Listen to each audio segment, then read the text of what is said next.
দর্শক মণ্ডলী, আজকে আমরা যে বিষয়টি নিয়ে আলোচনা করতে চাই সেটি হয়েছে যে সাবেক রাষ্ট্রপতি আব্দুল হামিদ সাহেব দেশে ফিরেছেন। দীর্ঘ 1 মাস আসলে তিনি চিকিৎসা নিয়েছেন ব্যাংককে।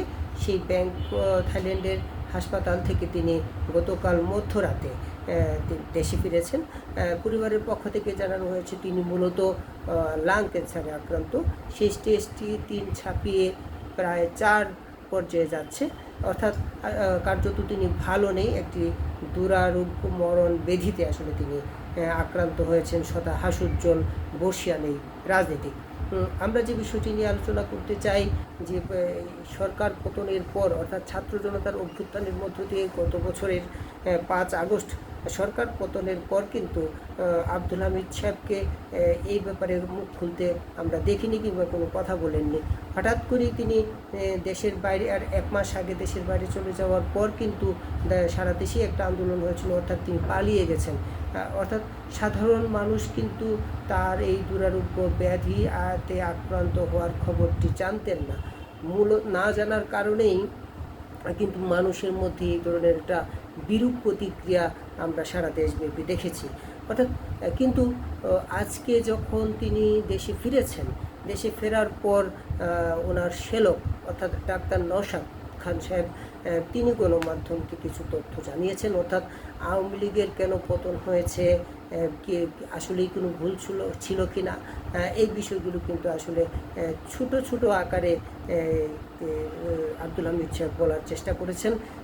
ডক্টর নওশাদ কিন্তু গণমাধ্যমকে বিষয়গুলো জানিয়েছে। অর্থাৎ আব্দুল হামিদ সাহেব অকপটে স্বীকার করেছেন কিংবা বলেছেন যে আওয়ামী লীগের আসলে অনেক ভুল ছিল এবং নেতা কর্মী যারা ছিলেন তাদের মধ্যে অধিকাংশই কিন্তু চাটুকার, অর্থাৎ ব্যক্তি স্বার্থ নিয়ে কাজ করেছে। ব্যক্তি স্বার্থ নিয়ে কাজ করার কারণেই কিন্তু মানুষের মধ্যে যে ক্ষোভ তৈরি হয়েছে কিংবা মানুষের মধ্যে যে বিরূপ প্রতিক্রিয়া তৈরি হয়েছে, সেই বিরূপ প্রতিক্রিয়ার প্রতিফলনেই কিন্তু আমরা গত 5 আগস্ট সারা দেশব্যাপী দেখেছি।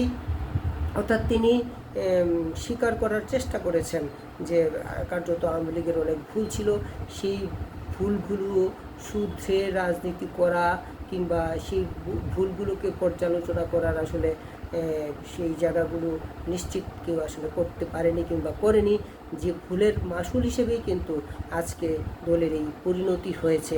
তিনি এই বিষয়গুলো আসলে অসুস্থ অবস্থায়ও বলার চেষ্টা করেছেন। সেই সঙ্গে তিনি 1 মাস চিকিৎসা শেষে দেশে ফেরার আকুতি জানিয়েছেন এবং তিনি তার পরিবারের সদস্যদেরকে জানিয়েছেন যে তিনি বাংলাদেশের মাটিতেই মরতে চান, অর্থাৎ দেশের মাটিতেই তিনি থাকতে চান, দেশের মাটিতেই তিনি মরতে চান। যদিও ডাক্তাররা বলেছেন যে তিনি লাং ক্যান্সারে আক্রান্ত হলেও যত দ্রুত সম্ভব তাকে আবারও ব্যাংককে নিয়ে যেতে হবে, অর্থাৎ ব্যাংককে সেই হাসপাতালে আবার চিকিৎসা করাতে হবে এবং তাকে আবারও থেরাপি দিতে হবে।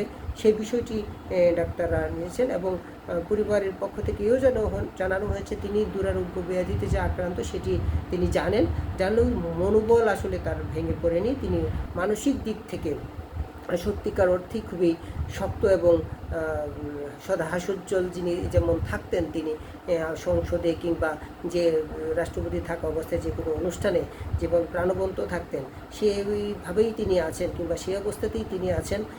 অর্থাৎ মানসিক শক্তি তিনি হারাননি, মনোবল হারাননি। তবে তাকে হুইল চেয়ারে করে আনা নেওয়া করতে আমরা বিমানবন্দর থেকে আনা নেওয়া করতে আমরা দেখেছি, কিংবা হাসপাতালে চিকিৎসাধীন অবস্থায় যে ছবিগুলো সামাজিক যোগাযোগ মাধ্যমে এসেছে সেখানেও কিন্তু আমরা তাকে দেখেছি যে হুইল চেয়ারে বসে থাকতে। ধন্যবাদ সবাইকে।